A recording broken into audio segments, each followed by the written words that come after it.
We are also on Weibo. Please check us out for more great videos.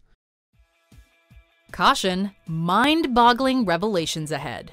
Welcome to WatchMojo.com, and today we're counting down our picks for the top 10 iconic TV roles that were almost played by other actors. Everything that I do, everything, I do it to protect this family. And if you're curious to see which actors had the gall to walk away from shows like Game of Thrones, why not check out WatchMojo UK's list of the top 10 actors who turned down Game of Thrones. For this list, we're looking at well-known small-screen roles that could have ended up being very different had they gone to other actors. But that's their solution. Why not open the hood and poke around? We're excluding people who still ended up with a main role on the show, like Courtney Cox, who read for the part of Rachel on Friends before being cast as Monica. Oh God, Monica, hi, thank God. Number 10, Hank Azaria as Joey Tribbiani, Friends. Yeah, like you could find something as sophisticated as this.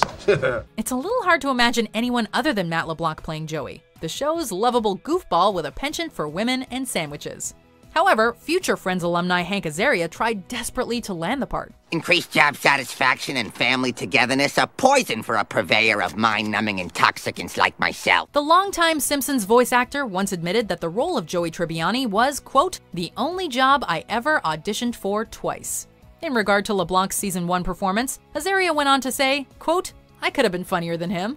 Azaria eventually changed his opinion, thank God, and went on to appear in 5 episodes of the iconic sitcom as David, a physicist that Phoebe falls for. Were you planning on kissing me ever? That's definitely a valid question, and the answer would be yes. Number 9, Katherine Heigl as Jen Lindley, Dawson's Creek. Here goes. I'm pregnant. Katherine Heigl, known for her work in the stoner comedy Knocked Up, as well as for her time on Grey's Anatomy, nearly landed a role on another super successful TV show years earlier. The role in question was that of Jen Lindley on Dawson's Creek, one that ultimately went to future Academy Award nominee Michelle Williams.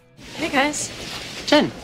According to the show's creator Kevin Williamson, he was very impressed with Heigl, saying, quote, she gave a great audition. I remember we were all sort of like, wow, she's good.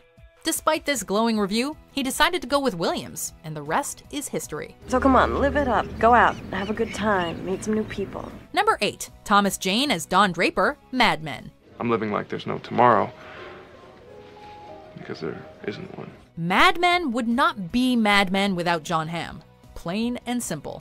His nuanced performance as 60s ad exec Don Draper won him 2 Golden Globes, and cemented his legacy as one of the small screen's all-time greats. And yet the role was almost played by Thomas Jane. The Punisher star actually turned down the role, which begs the question, what was he thinking? This was not the only time Jane brushed shoulders with an iconic role only to keep on walking, as he was Frank Darabont's first choice to play Rick Grimes on The Walking Dead. But when HBO passed on the show, Jane went elsewhere. It's open! We gotta do this now! Number 7, Connie Britton as Olivia Pope, Scandal. This is where it's all gonna happen. It's all gonna happen right here. Connie Britton, best known for playing Tammy Taylor on Friday Night Lights, has appeared in dozens of films and TV shows over the years, and she came pretty close to adding Scandal to that list back in 2012. She was one of ABC's first choices for the role of Olivia Pope, which was an issue for creator Shonda Rhimes, who'd written the part with a black woman in mind. The network ultimately relented, and Kerry Washington was cast as Pope, making her the first black woman to land a leading role in a television drama in over 30 years. Excuse me? Number 6, Katie Holmes as Buffy Summers, Buffy the Vampire Slayer. That was just another day on the job. Care to step up for some overtime? Buffy the Vampire Slayer could have looked a whole lot different had a couple of well-known actors said yes instead of no. Katie Holmes was offered the role of Buffy Summers, and Ryan Reynolds was approached to play her friend Xander. Both actors wound up passing, opening the door for Sarah Michelle Gellar and Nicholas Brendon respectively. Seeing as how Holmes and Reynolds both went on to have successful careers in the entertainment industry, we doubt they regret their decision. As for Gellar and Brendon, well, one could argue that Buffy and Xander remain their best-known roles. Boy, you really thought this through. Number 5, Dana Delany as Carrie Bradshaw, Sex and the City. I don't want to have to tell you this, but I actually saw him give someone a thumbs up. Sex and the City made waves for its groundbreaking subject matter and plethora of unique characters. At the forefront was protagonist Carrie Bradshaw, who was played to perfection by Sarah Jessica Parker. However, it was Dana Delany and not Parker who was offered first crack at the role.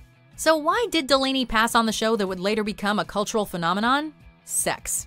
It was because of the sex. In an interview with the Daily Mail, she said, quote, "I didn't want to be in a show about sex. The part went to Sarah Jessica Parker, and it made her into a worldwide star. But I've got no regrets." Fair enough. I had just done so many movies about sex. I said to him, I can't do another one. I can't. Number 4, Matthew Broderick as Walter White, Breaking Bad. My name is Walter Hartwell White. I live at 308 Negra Arroyo Lane, Albuquerque, New Mexico. Now, this one's surprising to say the least. We have a hard time picturing Matthew Broderick as Walter White telling his wife, "I am the one who knocks," with any sort of believability. I am the one who knocks. And yet, it almost came to fruition. Broderick and John Cusack were AMC's first choices for the role of the cancer-suffering chemistry teacher who turns to a life of crime in order to support his family. They were hesitant to go with Bryan Cranston, showrunner Vince Gilligan's initial choice. But after Gilligan showed them an episode of The X-Files in which Cranston played a terminally ill anti-Semite, they gave in. It's truly scary to think what might have been. You let that sink in. Number 3, Rob Lowe as Derek Shepherd, Grey's Anatomy. I'm gonna give you an incentive. Whoever finds the answer rides with me. Unlike our previous entry, this one is considerably less far-fetched. Rob Lowe was the first actor up for the part of Derek Shepherd, also known as McDreamy, a part that ultimately went to Patrick Dempsey. According to Lowe, he, quote, agreed to meet with the people making Grey's Anatomy, and he read the script, feeling that the writing was, quote, crisp, real, and very entertaining. In the end, Lowe passed in order to play, get this, another doctor. That's right, folks. Lowe accepted the role of Dr. Billy Grant on the short-lived CBS series Dr. Vegas. In contrast, Grey's Anatomy is still going strong more than a decade later. That's all I know. Number 2, Matt LeBlanc as Phil Dunphy, Modern Family. Still, just so much good family time. Could you honestly picture anyone other than Ty Burrell playing Phil Dunphy? The role has earned him 2 Primetime Emmy Awards for Outstanding Supporting Actor in a Comedy Series, and we feel confident saying that Modern Family would not be the same without him. Of course, we wouldn't be discussing Burrell or his most iconic character if another well-known actor hadn't almost landed the part before him. Matt LeBlanc was offered the part of Dunphy, but turned it down. Didn't I tell you? Always showing off. He said he felt the script was great, but that he would, quote, be doing the project an injustice if he accepted the role. Now that is the kind of maturity that only comes from a seasoned vet. Bad luck! Bad luck! Before we unveil our number 1 pick, here are some honorable mentions. You're like my sister. And with our families, we need each other. From what Jamal's told me, I'm surprised all your little lion cubs aren't in rehab. Did you ever think we'd end up being roommates? Not once. I love this guy. Oh, isn't it nice to be suddenly so highly regarded?